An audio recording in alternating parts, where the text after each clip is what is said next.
everybody. Hi, my name is Beth Weinstein. I'm the Deputy Director of Public Programs at Penn American Center. Hi. Thanks.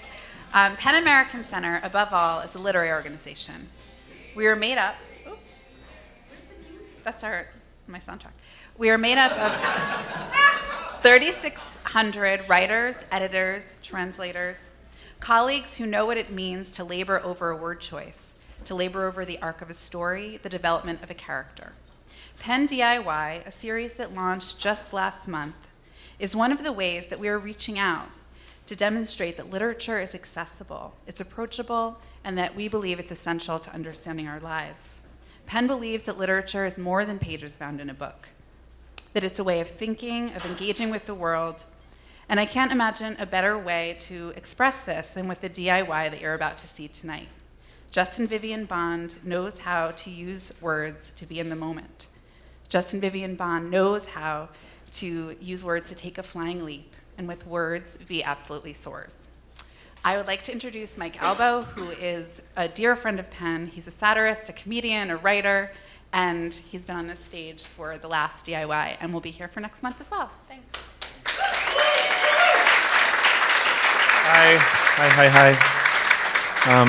Hi, I'm Jennifer Lopez, and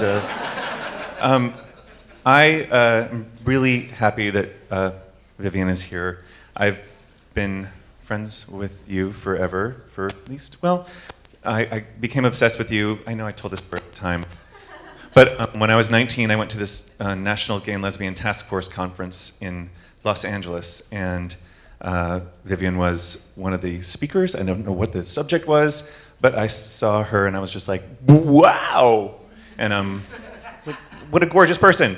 And then I think you owe your career to me because I saw your first show in New York at 88's.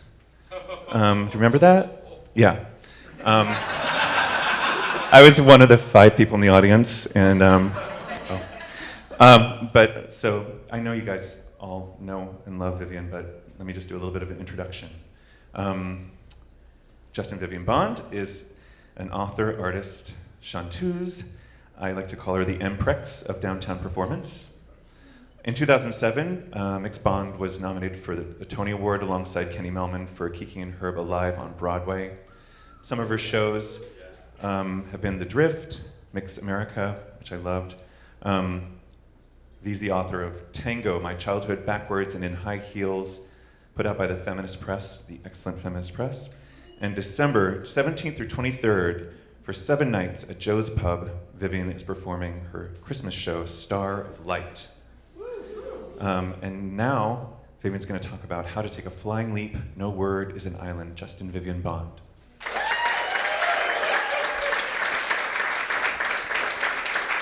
Thank you. Let's see if I can raise this a little bit.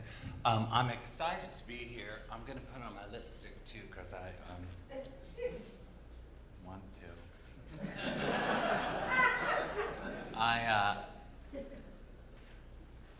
Well, when I mean, I get emails and I don't really like them, but I read them, and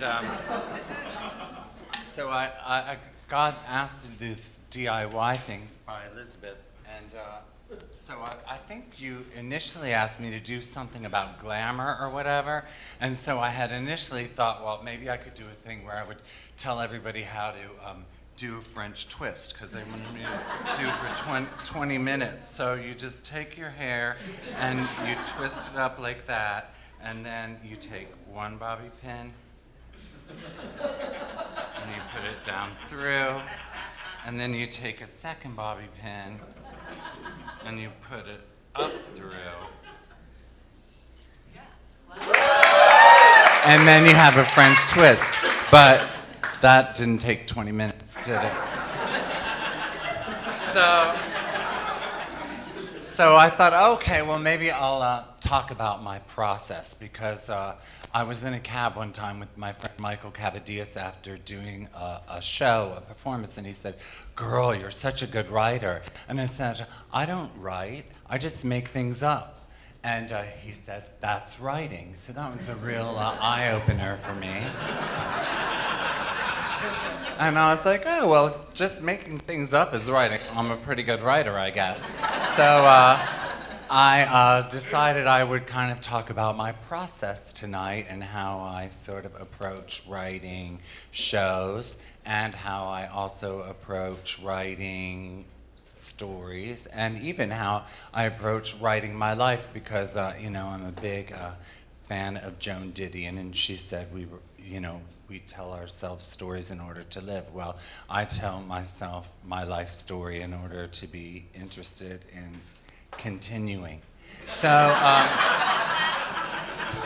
let's hit the first one, which step one, know yourself or who you want to be. So when you are either on stage or, in my opinion, when you're on stage or if you're writing a story or an essay or whatever it is you're creating, if it's a narrative or even if it's nonfiction, it's kind of a good idea to have a point of view. I feel like a lot of people do not have points of view these days. It's almost as if they're essentially avoiding having a point of view because they don't want to actually have to take responsibility for anything that they say or may think. So I kind of am interested in people who actually seem to have something to say, but in order to have something to say, you sort of have to know who you are. And back to Joan Didion, I have a friend who told me that Joan Didion once said the English, she didn't like the English because they were an obsequious, mean-spirited race. And I was like, oh my God, that's so true. And my friend who was telling me that was reveling in telling me that, and I thought, oh my God, and even though my friend is not English, I was like, and you're an obsequious, mean-spirited person.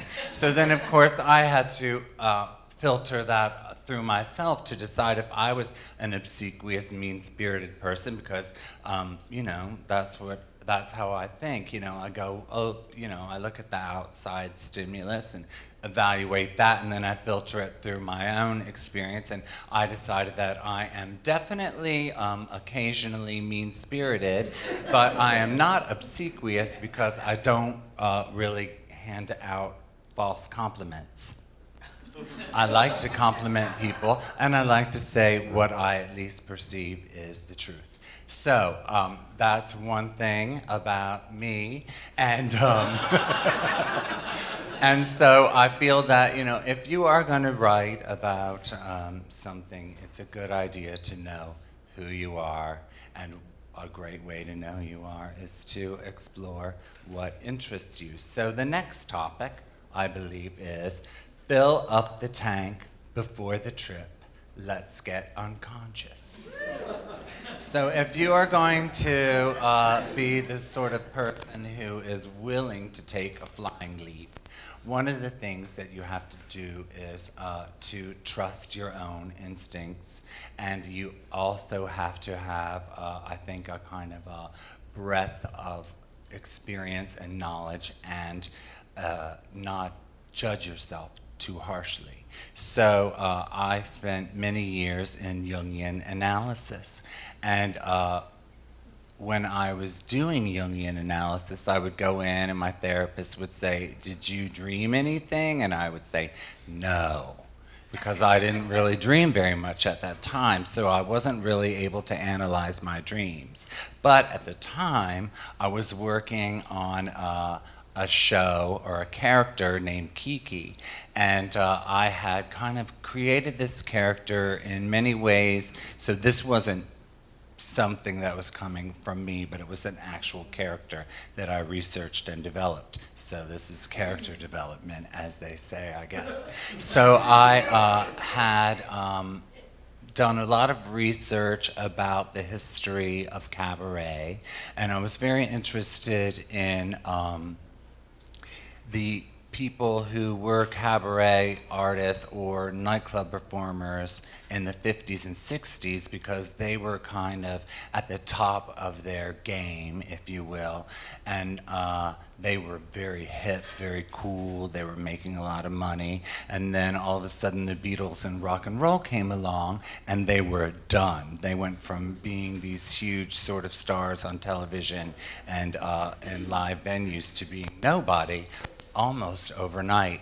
And it was similarly, it was at a time when I was sort of living in San Francisco, and it was kind of like the sort of apex, which we didn't know at the time that it was the kind of apex of the AIDS crisis, but it was like, and then, you know, in 1995 when the cocktail came in, people started to live. But it was this kind of thing where you were young and you were vital and everything was happening and it was all going and your life was going along, and then boom, you were cut down. So I found the parallels between that and these characters, and it was a kind of just a launching point, but I spent a lot of time thinking about those two things in tandem and how that would impact your mentality and this like thing about grasping at life. And I also felt that it was important to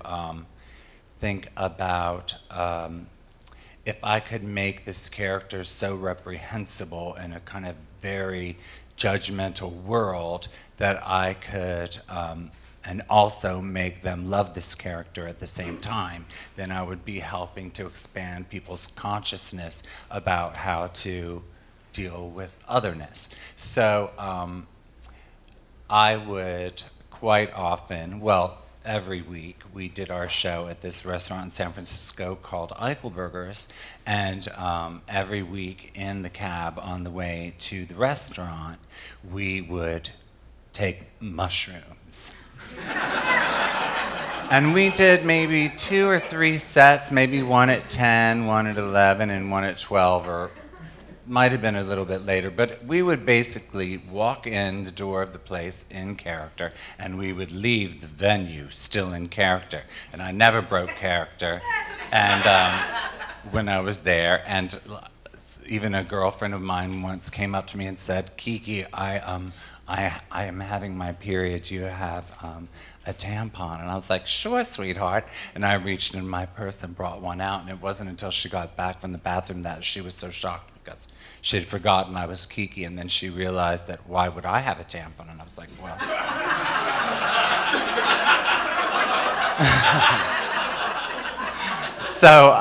But anyway, so I would be on stage and I would say all kinds of crazy shit that I would think about later, and I would say really shocking things, and then I realized after, and I just couldn't stop to judge myself. You commit to the character, you commit to the moment, you let the shit fly, and then you deal with the repercussions later. But I only had to deal with a few repercussions because the integrity of the character was there. One time some people walked out because it was when that Polly Klaas, that Winona Ryder kidnapping overlappage thing happened, and it was like this celebrity kidnapping story. So everybody was, freaking out about this young white girl who had been kidnapped from her family room during a slumber party. And I was saying, that other people were kidnapped all the time, other children, why was it, this one? And then, of course, being on shrooms and drunk and being Kiki, I said, let's face it, ladies and gentlemen, Polly's dead. She's in a shallow grave next to the highway somewhere. And a bunch of people got up and walked out. Older, middle-class, straight white people. But then, of course, I was not shocked, but I kind of freaked out the next day when the news came on that she was found in a shallow grave next to a highway somewhere. And so that was one of those times I was like, but And another time, some people were walking out, and I used to tell the story about how Kiki stabbed her husband Ruby to get his attention with steak knives, and they would always bring me this plate of steak knives that I would grab and do the thing, and these people walked out, and it was a stairwell next to me, and when they left, I started screaming, "Get out, get out, get out," and I threw the steak knives at them. But I knew that they were no longer on the stairs, but no one else did. And the bar downstairs saw all these steak knives raining down. But anyway, they stopped giving me the steak knives. But that was an aside, ladies and gentlemen. So so you just have to trust what's in there, fill it up with juicy material, and then let her rip.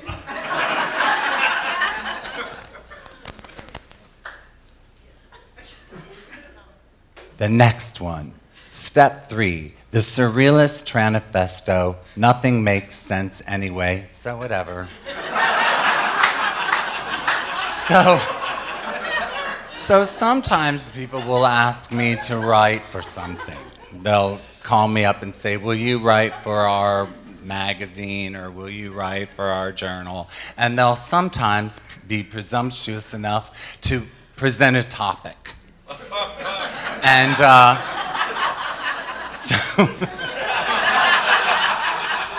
so I mean, I enjoyed the challenge of having a topic, and sometimes it'll be, Christmassy or whatever, or a holiday or some sort of thing, but I don't really like to have to write about anything specifically, because that's really getting you pinned down. I mean, when I wrote my book, I kind of knew the story, and so I had the middle, the beginning, and the end, because it was part of my life, and so it was easy enough. And then the essay I did for the Feminist Press on my icon, on this 70s model called Karen Graham, I sort of knew that too. But if people ask me to write things, I don't really like to have to be pinned down to an idea, unless it's something vague, like pearls.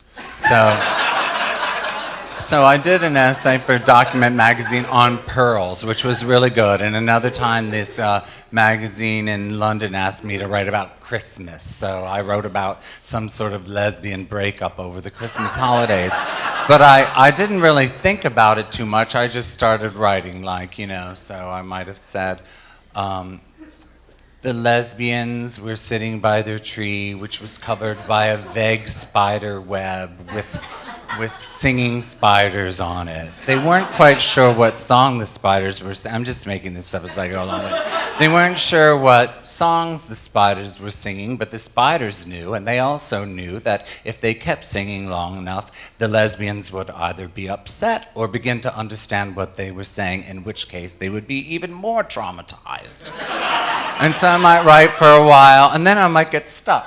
And if I get stuck, I usually just go to Andre Breton's Manifestos of Surrealism, and I open it up, and I pick a sentence. So I just finished, "They might be even more traumatized. In the grounds where there was no longer a single couple who had drawn apart, the icy raves of the false sun of that hour, veritable paths of pearl, had only thieves who had been attracted by the luxury of this life to daze." And then I'd write that sentence down and start talking about the thieves who were dazing. And I would just go on, and maybe at the end of the story I would remove the line by Andre Breton, or maybe I would leave it in and give him no credit. And that would be how I would write the story of the lesbians for a gay magazine in London at Christmas. But I find this to be very handy, because sometimes you just get stuck, and like I said, no one expects anything to make sense, but somehow they will attach some sort of meaning to things themselves. Eventually. That's what I find. I mean, I prefer to hear songs in foreign languages sometimes, because then I can attach my own meaning to the song, which will quite often be more powerful and interesting and emotional than the meaning that I get when I look up the translation online. Next. Step 4, leave breadcrumbs and bring your own bone. So what I do, like I'm doing tonight, I made these are like little, these are the bone, I guess you could say, these things right here. And the breadcrumbs are kind of ideas I might have had in advance of something that might work. Or, for instance, if I'm doing a show, a cabaret show, a lot of people like to come the first night because the first night can be very specific. It can be me telling a little story, seeming a little confused, lost, vaguely uncomfortable, and singing the song, which I may or may not know very well. And then that's the first night. And sometimes it goes great, and sometimes it doesn't go so great. But then the next time, it's a little bit improved, and that's how it goes. But I think it's important to evolve, and I think one of the great things about not trying to be perfect all the time is that as you get older, you become even better at what you're doing instead of being so uptight about being perfect. So I have usually got an outline of ideas, and maybe that outline is punctuated by a group of songs. And I might think, well, in between these two songs, I'll talk about this. And then whatever it is, if I'm fortunate enough to remember what it was, then I'll talk about that. And then that might be interesting or it might not, but as I'm talking about it, I'll digress and I'll think about my digression and I'll talk about it. But the thing is, if you're digressing from a theme, then odds are the digression has something to do with what you were talking about in the first place, and you can work your way back to it. And then everybody will think that you're brilliant because you lost your train of thought and you came back to it and tied it all up in a nice little bow, and it makes perfect sense. And they're kind of shocked that something as seemingly unconnected as bipolar disorder and a Christmas candy at a church in 1972 could have absolutely the same resonances and actually illustrate and make a point so much more strongly than it would have been if you just told one or the other story individually. And then you sing a song. And so so I thought, you know, whenever I get confused or lost and I want to sing a song, I'll just do a Joni Mitchell number. And I even put it in here, I'll sing this Joni Mitchell thing a cappella. I'm so dry, though. But here's the thing also. I'm very dry because it's very warm in here. And I had my first Tinder date earlier today. And I was a little nervous about it because I haven't had sex in a while, and I was like, well, it might go well. What if we have sex? Well, I'll just take this Vicodin so I don't get overwhelmed.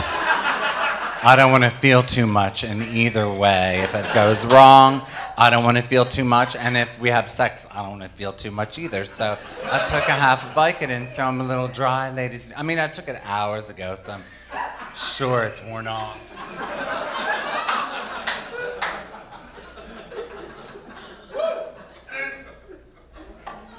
But I think it's unnatural to try to live in the world that we're living in right now without pharmaceutical help. If you don't want to be on drugs, move to the country. So I thought, oh, well, I'll just sing this song because it's got something to do with everything eventually because it's got so many lyrics. It's this Joni Mitchell song that I always sing when I'm in the shower. And it always sounds so much better in the shower, but who knows because I haven't done it here. I'm down to roll a dime, stuck in the slot that's hot. I keep hearing bells all around me, jingling the lucky jackpot. They keep you tantalized, they keep you reaching for your wallet here in Fool's Paradise. I talked to a cat from Des Moines, he said he had a cleaning plant. That cat was clanking with coin, well, he must have had a genie in a lamp.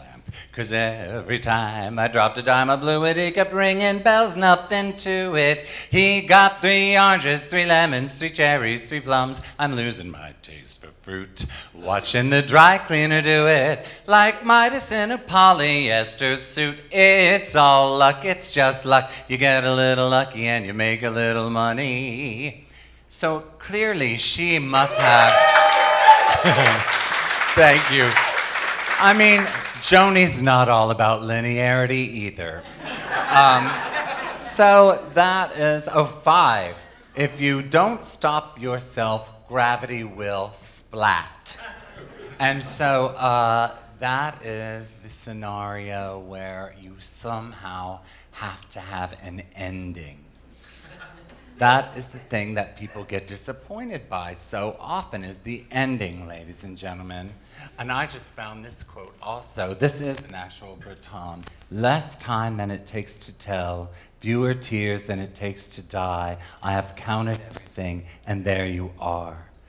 That's a fantastic ending, ladies and gentlemen. So I'm just going to leave it at that. And then Mike Albo can come up and we'll have a conversation. And I'll have that white wine now.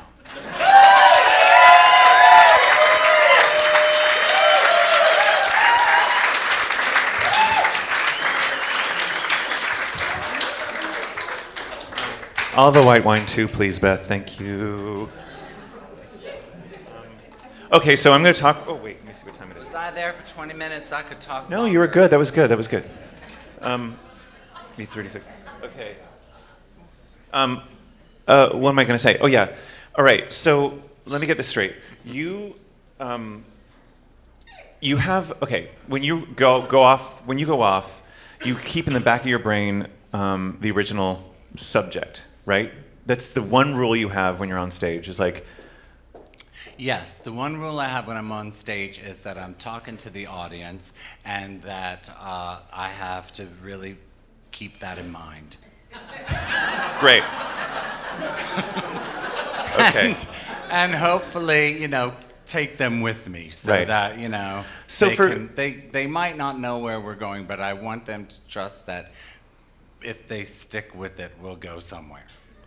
But you, no matter, see, that frightens me, to be on stage and not know what I was going to say and have to remember the original thing. I think I would lose it. I get terrified if I have to be on stage and remember something that I'm supposed to say. I have the opposite. I hate Right. that. I hate a script because it's like I have panic attacks when I go to introduce people. Thank you. When I go to introduce people, because you have to know their name right then. Right. You have to pull out that name. Yeah. So whenever I have a real serious, I can't, even if it's somebody I know or something I know, I'm like, oh, what's the name? I'll think of it in a minute. I mean, you've had me in conversation where I can't think of names. So Yeah. the idea that I actually Just have happened to while we were think here. of something specific Yeah. and say it in that moment is so horrifying to me. But other people, it's the opposite. I was talking with my dear friend Ian McKellen one night, and he was saying, I was telling him that my show was opening that Tuesday, and he said, oh, what's it about? And I said, I guess we'll find out on Tuesday. And I had been thinking thematically what the show would be about. He said, don't you have a script? And I said, no, I don't have a script. So for Mix America, for Drift, for all those, you don't work with a script at all? You have a... Well, for Drift, I had text, because that show was about text. That show was about specific texts. So I had the texts, but I did talk about things in between. I could talk about anything I wanted, but for that, I had texts. When I did Kiki and Herb at the Cherry Lane coup de théâtre, I had a script. You have to for theater. For lighting and stuff, You have to have cues and all that stuff that other people need to know what you're doing. And so for that, we had I had a script that I wrote and memorized. So and then when we did Broadway, I left a specific time in the show where I could just talk about whatever, because the other way's too boring for me. Right. Okay. But do you have a notebook? How do you write down your ideas? Oh yeah, I have a notebook. What does it look like? It looks like it just has little thoughts or ideas in it. Like starting to think about what I'm going to do for this Christmas show, and I'm thinking of songs, and I'm thinking about what I want the show to be about, but I haven't. I mean, I'm going to spend some time working on the ideas and everything that I want to say with that show. With Mix America, I had, like I just had here, I had a story that I wanted to tell, and I had the songs that I chose because it was about a theme. So it was very seriously considered, but it wasn't specifically written. I gotcha. That scares the shit out of me, but I gotcha. I'm amazed that you can do it. Okay, I want to understand what an instinct is, because every time someone says, trust your instincts, I'm like, then I would just be like, on my knees doing something scary and sexual all the time. I don't understand what is an instinct? Maybe that's what you're naturally good at. Right, great. I have a great future. People make fortunes being good at that. It's too late for me. I just don't understand what when people say that. What is an instinct? I don't get it. Help me. I have no idea. I mean, I guess. Well, but I think it goes back to that I was very lucky to at one time have been simultaneously in Jungian analysis and at the same time taking mushrooms and going on stage and performing every week.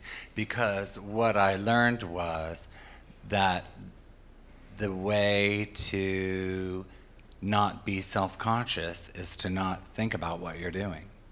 Mm-hmm. In other words, you just have to go for it. And that's why I call How to Take a Flying Leap or No Word is an Island. It's not even about trusting your instincts. It's about not even considering it. It's about just going.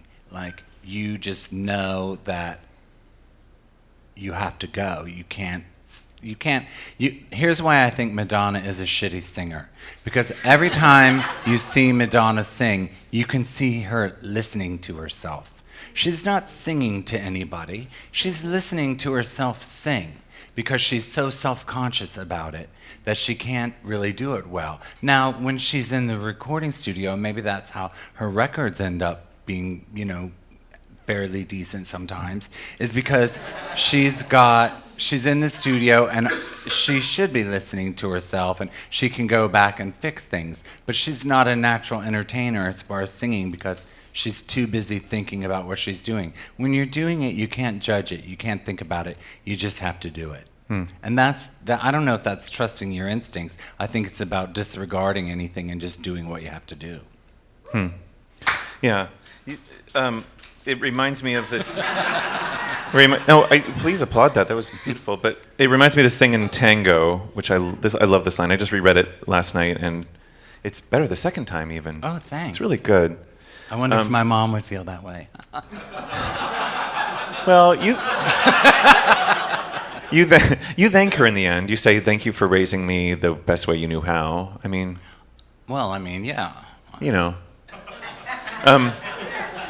Fears about sexuality were less intense than my need to express myself. I thought that's really cool. Say it again.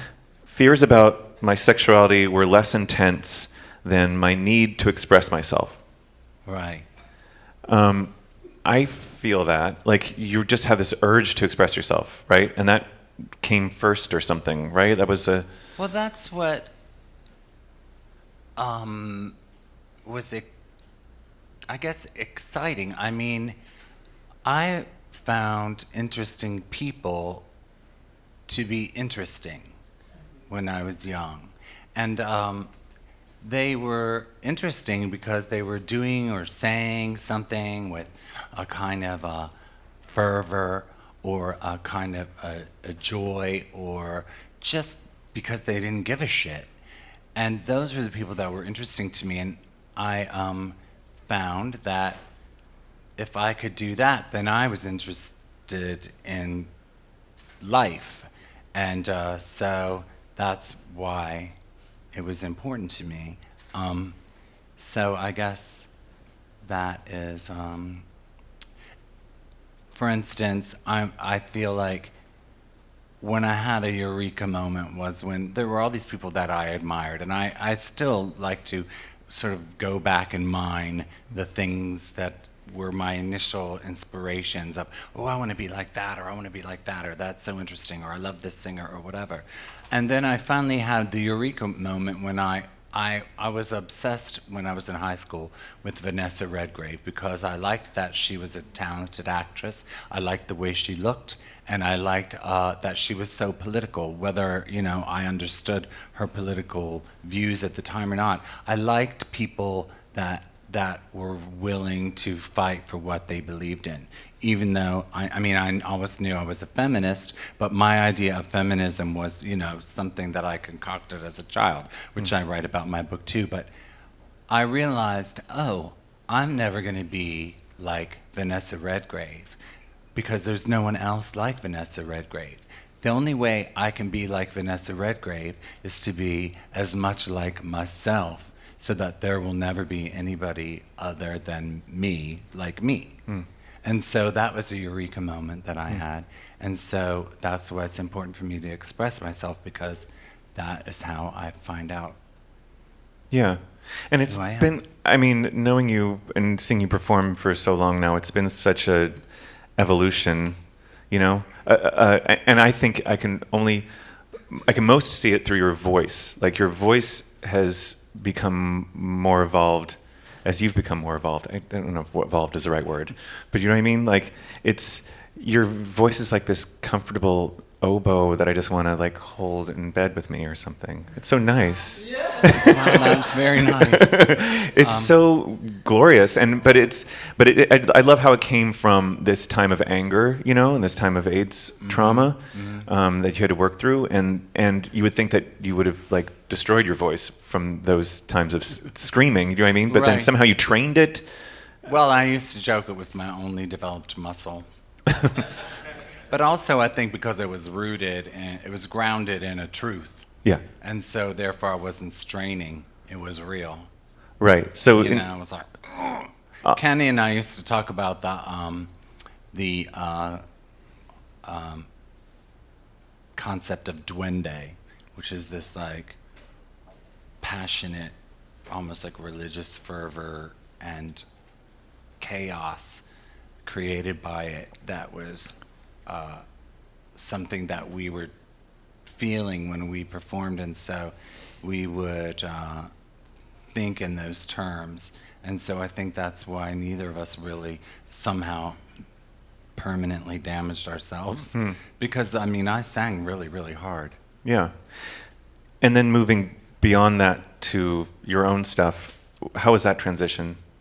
Well, I was really depressed toward the end of that whole era. We did it for 15 years, and I just didn't feel inspired by it anymore.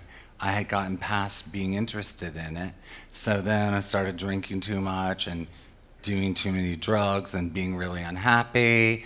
And that was because I realized later, if I'm doing or want to do coke, it's because I'm someplace that I don't want to be. And I'm just like, So when I That's stopped... a take-home rule for all of us, yeah. When I stopped doing things and being places I didn't want to be, I didn't really feel the need to do cocaine anymore. And so I... going back to, expressing myself. At that point, I was re-expressing, like redoing something for other people because they wanted it and made them happy. People were devastated when we stopped doing Kiki because she was like somebody they knew. The character was very real because when I was there and the character, I didn't break the character. But I had to stop because otherwise I would not have evolved, and then I would have just not been interested in my life. And that was your decision to go to London and study sonography. That was like that time, right? Was that sort of like I need to change it up? That was the purpose of that. Yeah, and also I was in kind of obsessive relationship with someone. That's always a who good was reason to there. go somewhere. It's good. I mean, I was obsessed with that person, and I ended up with a master's degree. Well, there you go. You know. It could have been worse, and I still have my septum. Win, win, win. Totally.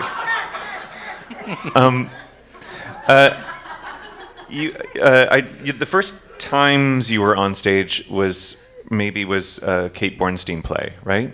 Well, no, the first times I was on stage. Oh, it was back in school, way back. The first time I was on stage, I was, I think, 18 months old. Right. Okay.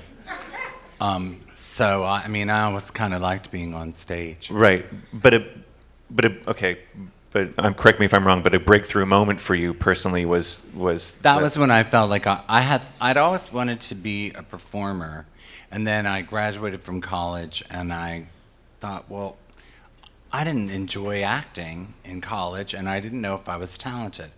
And then, but I was an acting major. When I was in high school, I had 4 senior superlatives that I won. I was most artistic, maybe I only had 3. Most artistic, biggest most liar, dramatic, and class flower. Oh, class flower. We didn't have that in our superlatives. Well, we did have. So you didn't have cute. class flower? No. Well, we did, and eventually I ceded to the rose because we were only allowed. I should have kept class flowers, my senior superlative, because they let me choose since I won 3, but I only got to be 1.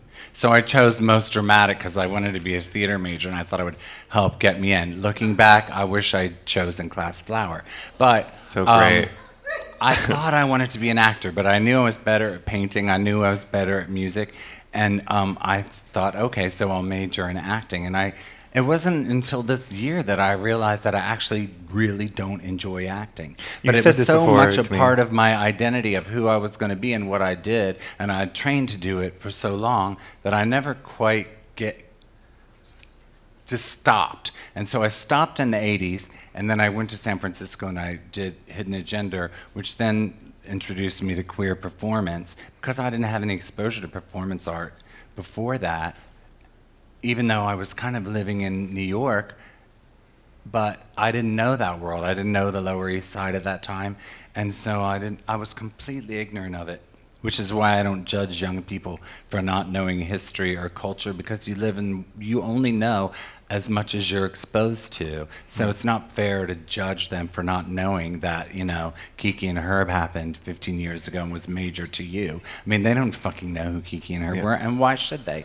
But if they're interested, they'll find out what's going on now. Anyway, so in answer to your question, that was a breakthrough moment because it taught me about queer performance. Great. And then I felt like I had a calling, and I knew that I had a voice and I had something to say, and therefore I continued to perform. And Kate Bornstein, who's iconic transgendered activist writer.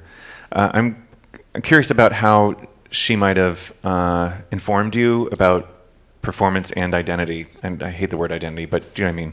Well, what did she teach you about being on stage? And she taught me about the notion of gender not being binary.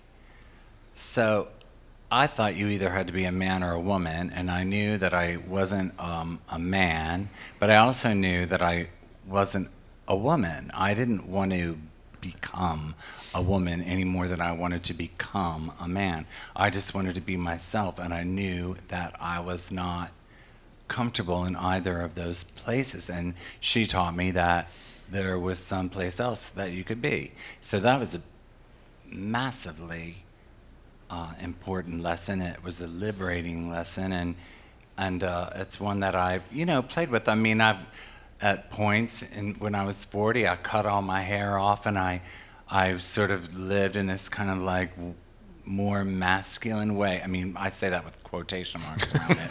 But then a few years ago, I went on estrogen, not because I felt like it made me be more of a woman, but it just kind of aesthetically suits me to be where I am, and I like it, and it makes me happy, and I think that shows in my life. But So it's just about self-determination, and she taught me a lot about that.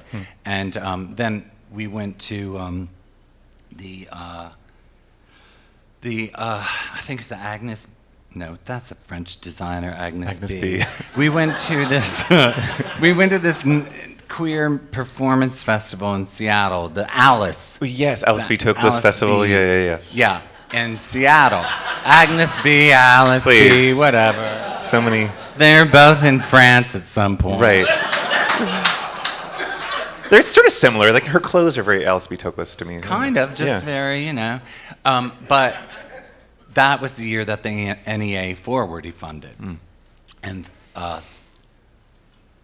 3 of them were there, 2 or 3 of them were there. And so I found it to be it was bad enough you knew they wanted you dead from AIDS because they didn't give a fuck. So they were like, they wanted us dead. We knew they wanted us dead. They didn't care. They were like, just die. And then all of a sudden, the artists, they were like, and while you're dying, shut the fuck up. Right. So I was like, oh, okay, well, that's obvious. So, I love Holly Hughes, and I'm not saying this in any disrespectful way, but she was so upset and she was crying, and I was like, she was really, really devastated by having her funding pulled. And I was like, I understand that you're devastated at having your funding pulled, but knowing what's going on in this world, why the fuck are you surprised? I wasn't surprised, and I thought, I know that they're never going to give me anything. So I quickly realized that if I could perform in a place and bring people into the place, and the place could make money that they didn't have to give me, that I could survive as an artist. So I started performing in nightclubs and cabarets because they could keep the bar money and I could keep the door money. And I always knew that the only way I would survive as an artist is if I had an audience. And so I've never been one of these people who applies for grants. I've never been somebody who, I've gotten one grant, received one, which I was so grateful for. But I've never gotten any of that. I've never applied for it because for me, it's about performing something that is relevant to people who are coming to see me perform it. And that is interesting to me. I can do more obtuse, obscure, esoteric stuff, and I try to maintain a way of doing what I'm interested in, but that was a very important lesson to me because I want to survive as an artist. And I've fortunately been able to do that since the mid to late 90s. And that's just because I've been very pragmatic about it. Yeah. But I've never, thought, anybody owes me anything but the people that want to see me do what I do. Yeah. I think that's maybe the one good thing about our generation was I don't think it's right that we have to live that way. no. But I was that's the way we have working to at the NEA as an intern when all that stuff was happening, and there was this protest outside, and it was I was 19 again, and it was such a moment for me to see these solo performers who just did their own thing. It was, and I don't know, something, I was like, oh, I can be on stage by myself? Okay, that was a huge realization. Anyway, okay, time for questions. Yes. I have 2, and you can only answer one if you want to, or none. That's totally fine too. The first one is, you say that you stopped doing Kiki, and I love Kiki, it was fabulous, because you were bored. Do you feel like you got over, or maybe just processed through some of the anger that created Kiki? And then the second question is, some of the songs that you've sung are words that you have put to music from other people, and others are you've read something and you've been inspired by it and then written a song sort of based on it or loosely taken from it in some way. What is the difference in how, do you see something that you say, I love this and I think it's perfect, it just needs music, or is it something, how do you make that decision? Well, first of all, I was actually tired of manufacturing anger in my life. So yes, I was tired of that. I felt like I had to go to this place that I was exhausted by, really. And it was it was becoming less and less genuine. It was like a manufactured agita. Yes, I got tired of that. And it was exhausting spiritually and psychically. As far as songs, I felt for the longest time that I didn't really need to write songs because there are so many beautiful songs in the world. If you just curate them well enough, you can say anything you want to say with a song that's already been written. But then I felt, once I stopped doing Kiki, that part of my journey and my process was that I needed, after singing for all those years with a character voice, I needed to find my own voice. And one way of rediscovering my own voice was to write songs to sing as myself. And so the songs that I've written, and I haven't written that many, I feel are pretty honest songs about my experience, and so therefore I can kind of justify the fact that I write these songs as opposed to covering songs, because I do feel like they're genuinely from a place of truth. And then writing songs to other people's poems. For instance, in Dendrophile, I put American Wedding by see how I am with names, by Essex Hempel, Yes. to music, because I found that at that time, I mean, I've always loved him. I had been trying to put this Tennessee Williams poem to music for a really long time, and it wasn't working. It was called Lament for the Moths, which is this beautiful elegiac poem that I felt kind of, it was written, earlier, but for me it was about, I always thought of Fire Island in the 80s, Lament for the moths are dying, their bodies are flakes of bronze on the carpet lying. And I thought of, oh God, I was crying when I think. Anyway, so I thought that might make a beautiful song, but it was just too difficult. I never wrote words attuned to that. But while I was giving up on that, I came across American Wedding, and at that time it was when they were doing all that, like constitutional amendments against gay marriage and stuff. So it's dated now, really, but it still was real. And so that's the answer to that question, I think. Stop, splat! Next question. Oh, come on, don't be shy. Viv is right here for you. Yeah. Oh, the lipstick? Oh, thank God. Oh, what happened? Oh my God. You're magnetic. Thank you. Wow, that was the question? Okay. Oh, yeah. We'll get to you next. Go ahead. No, you go first, and then we'll... I have several questions I want to ask you. Oh, this is like Phil Donahue. Yeah, it's They like Phil gave you a Donahue. microphone. I get, you put up those 5 slides as by way of, I guess, some instructions. With for what- croutons. Don't Yeah. forget the croutons. I had fun making those slides at my house last week. They were beautiful. Yeah, okay. And Thank you. is there some sort of, are you suggesting that if I follow those 5 slides, I can be like you? Or is there some sort of... Really? Get started. Or is there some secret ingredient, some middle slide you have? Croutons. Crouton. All right. You know what I'm asking, though. Well, here's what I can tell you. That is how I work, basically. Okay, thanks. But no, because I was thinking about this one thing, but I think it just goes back to what I said earlier about being yourself. Because I was sitting poolside with my dear friend Debbie Harry at her house. Love it. In New Jersey, and she said that people come to her and they ask her a similar question, and she said, people come to me like I know what I'm doing, like I can tell them like I'm the source. Like I'm not the source. And that goes back to that thing. It's like whatever it is that's inside you that you tap into, whether it's as an artist or as a person. I mean, for everybody, we all have it. Whatever it is that essential core thing that, you may or may not have control over, and you may or may not fear. That's the part that I think for artists has to come out.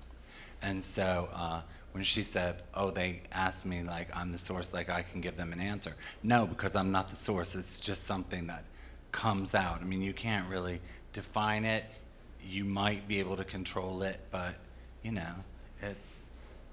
So it's sort of the first slide, be yourself, know yourself.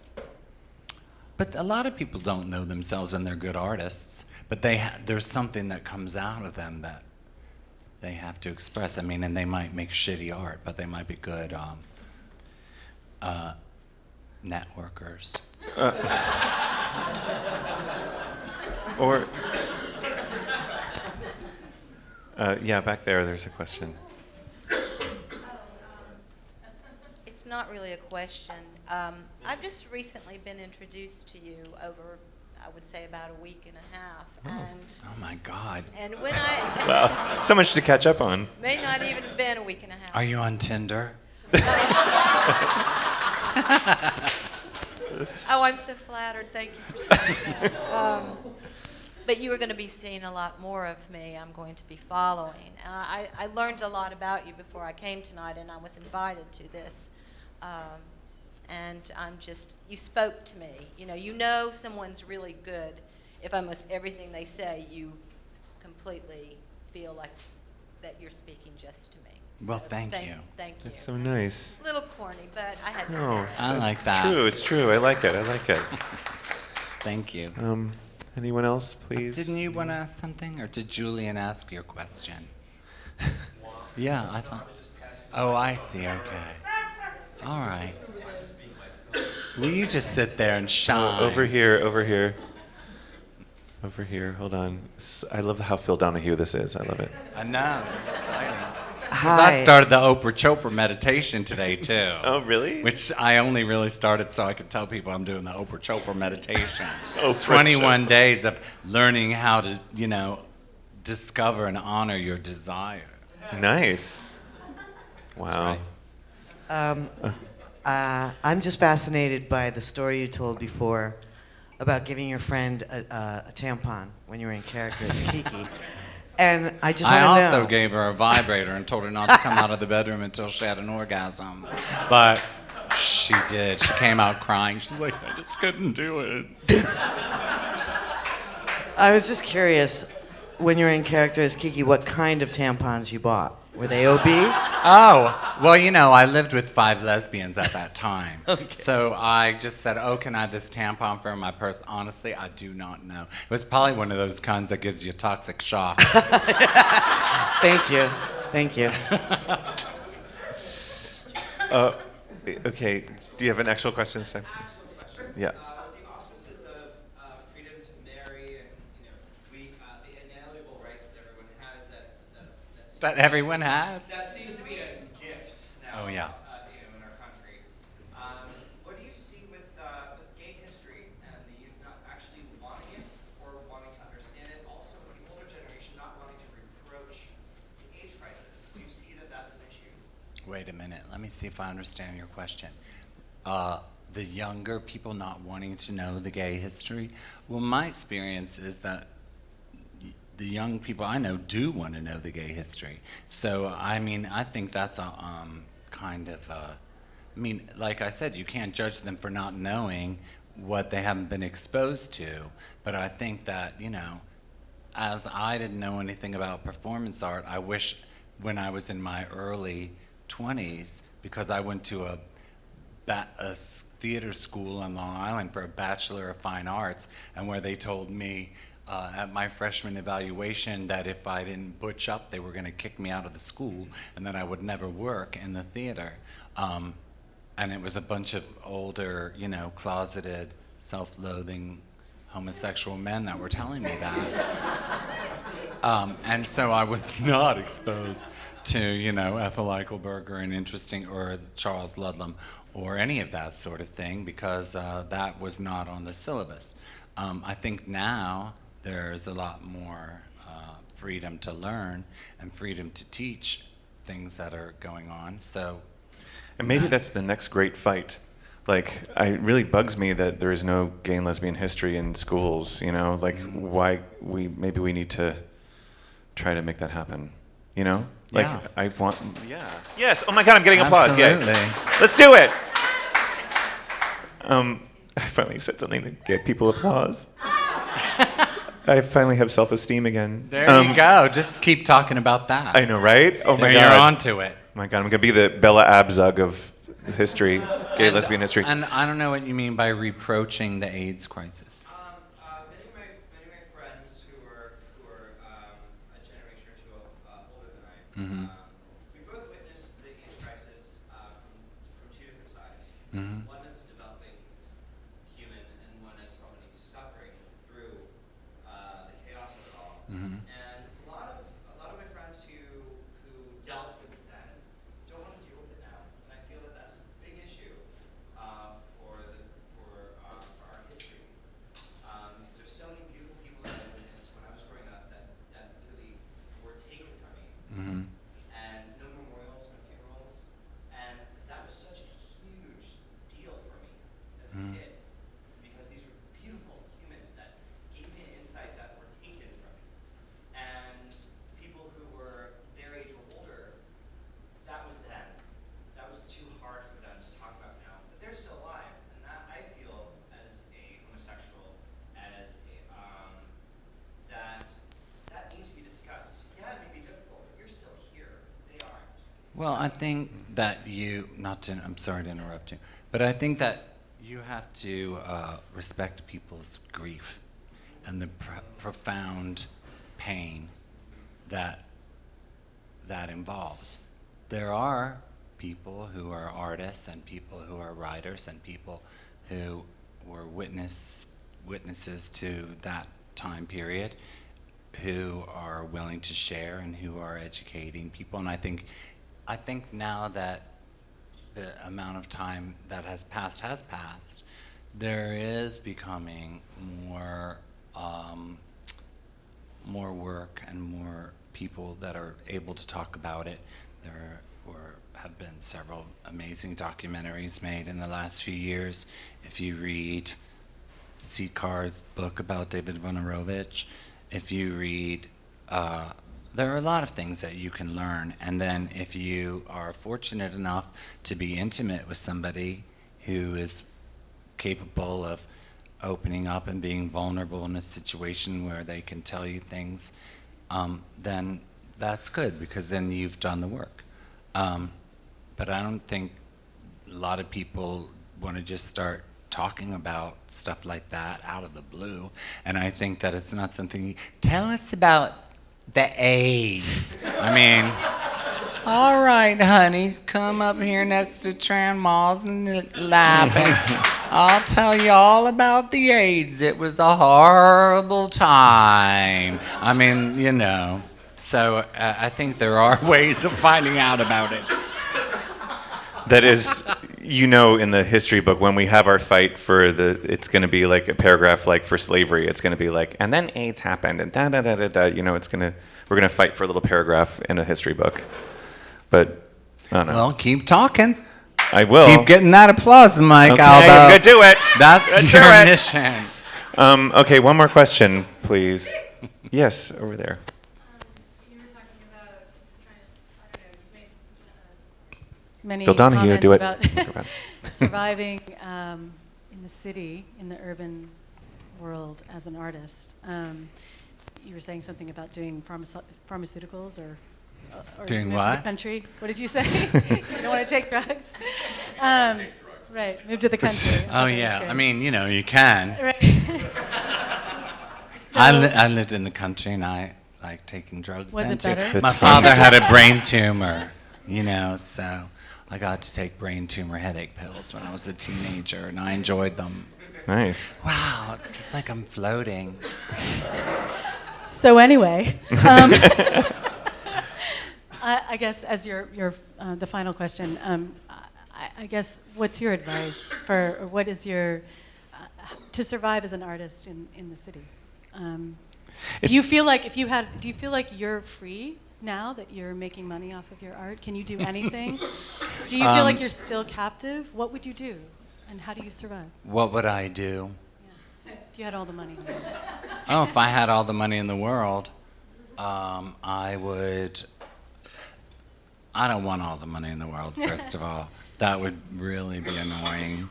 But if I, in the best of all possible fantasy scenarios for myself, I would keep the apartment I have in the East Village, and I wouldn't have to, struggle to pay the rent. That would be one thing. And I wouldn't have to worry about whether I'd be struggling to pay the rent in 10 or 15 years.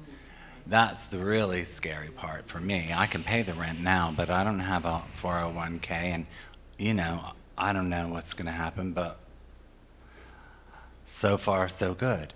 And then, if I had my dream scenario, I would have enough money to put a down payment on a house and be able to get out of town and live upstate. In the country. In the country, and not take drugs for a few days. Except for, the ones that I have to take to maintain my shape. But no, I would like to be able to go out of the city to work so that I could bring things into the city to present. Right now I have to do it all in a 2-room apartment in the East Village, and I do it, and I love it, and I'm grateful for it, but I spent 6 weeks in the summer, 6 weeks in the summer working upstate, and I had a 3-bedroom house that was provided for me through the job I was doing, and I liked having that space, and I painted, and I, wrote, and had people come and have dinner in my house, which was fantastic. If they could cook, they could come do that.